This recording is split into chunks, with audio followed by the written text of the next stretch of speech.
Marupsing, aikoina health ki matang da lakpa khudingi, aikoigi physical health ta focus tawi, aduga miyoi kharakangna masagi mental health ta pungning changi. Human brain habasi aikoigi hakchangi kwaidigi maroiba part amani, adubu aikoi ayamana aikoigi brain na mathau ningthina tawba ngamnaba exercise tawba amadi nutrition pisanba mathau tai habasi khanba ngamde.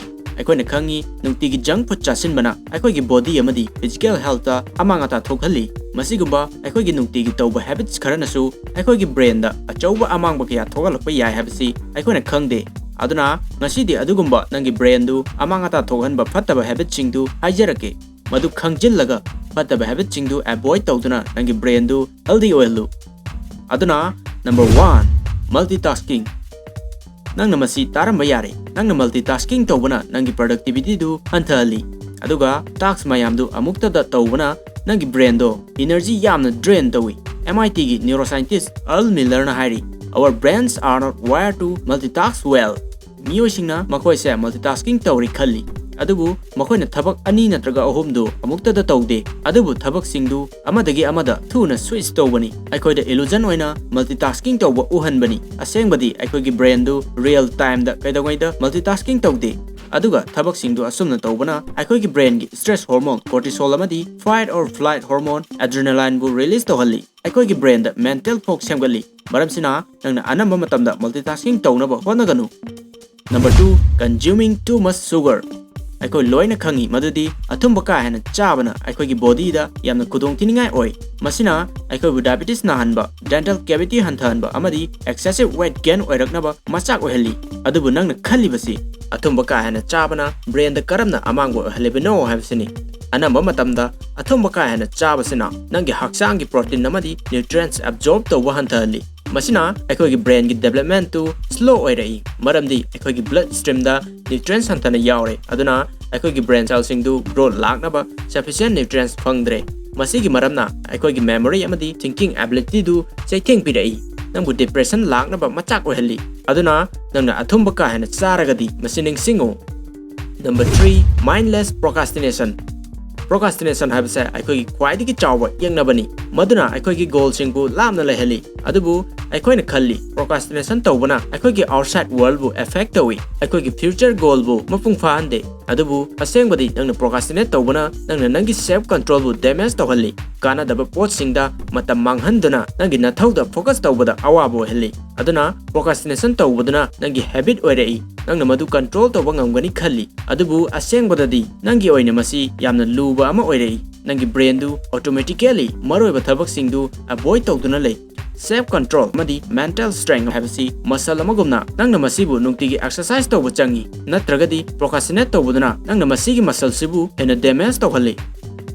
Number 4 not getting enough sleep. Sleep habasi aikoigi body amadi mind gi yamna maroibani. Maramdi aikoigi body amadi mind si matam sangna sizinaba yaroi. Nga haktang oirabasu pothaba mathok tarei. Maramdi aikoigi energy du hanjin charge tawba changi. University of Wisconsin na pangthokpa experiment amagi matungina tumlingai matamda aikoigi brain cells sing thuna growth tawrei. Aduna nongmagi nangi brain du sizinabada active oiduna leiba amadi pumnamaktu process tawnaba mapung phana tumba mathau tai. Madu tawdragadi nangi brain size hantarakani, wakal khanbagi speed taptharakani, nangonda psychological issue kaya lakhanba yai. Aduna nongmagi manungda 7 to 8 hours tumba habasi tangai fade. Number 5 neglecting your hearing. Hojiki matamda noise cancelling earbuds amadi headphones sing sizinaduna full volume da isai taba habsi yamna nungaiba amani. Masi aikoigi charangnaba akoibasidagi ngakthokpa amadi hena focus tawbada nungaihalli. Adubu nangna toina ahobu volume sizinaragadi nangi hearing du sokhanba yai. Ahal oirabasingda hearing loss oirakwa habsi Alzheimer's amadi atai brain problems singa mari laini. Nangi busy schedule duna nangi hearing gi maramda puning changba ngamde. Nangi hearing power amadi mental power du nungtigi fail oirai. Aduna nangi ear amadi brain da puning changu. Earplugs amadi noise cancelling sizinaduna music taba matamda nangi volume du khara hanthalu. Chawrakna 50% di nangi future da problem hanthahangani.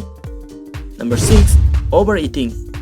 Ka hen habse hiram kudingda apabo oide. Overeating habsi weight gain tawagi khwaidigi maroiba maramni. Aikoigi hakchang noikhatpagi maramna aikoina problem khara deal tawba tai. Masina aikoigi confidence low ohelli.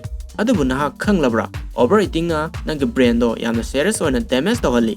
ꯆꯥꯛ ꯌꯥꯝꯅ ꯆꯥꯁꯤꯟꯕꯅ ꯑꯩꯈꯣꯏꯒꯤ ꯕ꯭ꯔꯦꯟꯒꯤ ꯑꯥꯔꯇꯔꯤꯁꯤꯡꯗ cholesterol ꯑꯃꯗꯤ ꯑꯇꯩ ꯄ꯭ꯂꯦꯛꯁꯤꯡ deposit ꯇꯧꯁꯤꯜꯂꯤ ꯃꯁꯤꯅ ꯕ꯭ꯔꯦꯟꯗ blood supply ꯍꯟꯊꯍꯜꯂꯤ ꯑꯗꯨꯅ ꯑꯩꯈꯣꯏꯒꯤ ꯕ꯭ꯔꯦꯟꯒꯤ ꯀꯦꯄꯦꯕꯤꯂꯤꯇꯤꯁꯤꯡꯗꯨ ꯆꯥꯎꯅ ꯑꯃꯥꯡꯕ ꯑꯣꯏꯍꯜꯂꯤ ꯃꯦꯟꯇꯦꯜ ꯍꯦꯜꯊ ꯑꯦꯛꯁꯄꯔꯠꯁꯤꯡꯅ ꯍꯥꯏꯔꯤ ꯑꯌꯥꯝꯕ ꯃꯇꯝꯗ ꯍꯥꯏ ꯀꯦꯂꯣꯔꯤ ꯗꯥꯏꯠ ꯐꯣꯂꯣ ꯇꯧꯕꯅ ꯑꯩꯈꯣꯏꯒꯤ ꯃꯦꯃꯣꯔꯤ ꯂꯣꯁ ꯑꯣꯏꯕꯒꯤ ꯆꯥꯟꯁ ꯍꯦꯟꯒꯠꯍꯜꯂꯤ 2012ꯒꯤ ꯖꯔꯅꯦꯜꯗ ꯅ꯭ꯌꯨꯔꯣꯂꯣꯖꯤ ꯁ꯭ꯇꯗꯤ ꯑꯃ ꯄꯕ꯭ꯂꯤꯁ ꯇꯧꯏ ꯃꯗꯨꯗ ꯃꯤꯑꯣꯏ 6,000 ꯍꯦꯟꯕꯗ ꯑꯦꯛꯖꯥꯃꯤꯟ ꯇꯧꯏ ꯃꯈꯣꯏꯒꯤ ꯋꯦꯠ ꯑꯃꯗꯤ ꯀꯣꯒꯅꯤꯇꯤꯚ ꯐꯪꯁꯟꯁꯤꯡꯗꯨ ꯇꯦꯁ ꯇꯧꯏ ꯃꯤꯑꯣꯏꯁꯤꯡꯗꯣ ꯆꯍꯤ 10ꯒꯤ ꯃꯇꯨꯡꯗ ꯑꯃꯨꯛ ꯑꯦꯛꯖꯥꯃꯤꯟ ꯇꯧꯕꯗ ꯈꯪꯕ ꯉꯝꯈꯤ ꯃꯗꯨꯗꯤ ꯑꯣꯚꯔꯋꯦꯠ ꯑꯣꯏꯔꯕ ꯃꯤꯑꯣꯏꯁꯤꯡꯗꯨ ꯀꯣꯒꯅꯤꯇꯤꯚ ꯐꯪꯁꯟ 22% ꯐꯥꯎ ꯍꯟꯊꯔꯝꯃꯤ Number 7.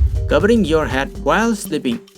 Brain habasi aikoigi body gi 2% tamak saruk oi adubu aikoigi body gi total oxygen supply du gi 20% di brain consume tawi oxygen habasi aikoigi brain bu mathau chumna tawnaba yamna maru oi nangi air intake tawbudu hanthari kudingi nangi brain du su damage tawrakani nangna phamungda mangala mata phangdana ahawba makola mata tadana blanket manungda tumbadana carbon dioxide ki chang wangkhalakani nangi brain gi tangai fadaba 20% oxygen du phangba ngamlaroi aduna nangi brain cell sing du yamna damage tawrakani Masigidamak nangna tumba matamda blanket ki manungda tumdanaba honau. Number 8. Lack of socializing. Hojiki matamda aikoina ayama matamda screen gi mamangda toina phami madu nangi phone oiba yai computer oiba yai tablet oiba yai amadi aikoina wari saningba uningba mioi singdo call tawduna line wari sanaba yare asengmadi aikoigi brain na face to face unaduna social interaction pami maramdi aikoi mioi basa social creatures ni aduga socialize tawbuna aikoigi mental amadi emotional well being engat hali aikoina socialize tawdana matam sangna leiragadi aikoigi brain growth happiness amadi social fulfillment achieve tawba ngamlaroi aduna marupsing aikoigi thabaktagi hauna aikoina passionate oiba goals phangnaba honaba fai adubu nangna phana busy oiragasu socialize tawnaba matamdi soidana thamgadabani Number 9. Skipping breakfast. Mioi karana makoigi time do save tawnaba natraga dieting maintain tawnaba breakfast skip tawthoi adubu makoina khangde madudi nomagi khwaidigi ahanba meal du skip tawbana aikoigi brain du yamna damage tawhalli numidang sangna tumluruba matung nangi brain gi essential nutrients mathau tarai aduga nangi breakfast miss tawbana nangi tangai fadaba nutrients amadi sugar gi chang mapung fahan bangamde Japan pangthokiba study amada toina breakfast skip tawba mioi singdu makoigi heart stroke amadi high blood pressure gi chance hengat halli masigi mathakta dementia laina lakpagi chance yamna hengat halli atopa study amadana breakfast amata miss tawdaba students singdu atopa students singdagi hena fajana perform tawi aduna mathangda nangna thabak chatpa school amadi college satringaida karigumba khara sarga chalu Number 10 Information overload Information kaina lausinba information overload habisi aikoigi modern life ta kwaidagi nungai handaba hiramamani aikoina khalli aikoina amuktada pot mayam ama ningsingba ngami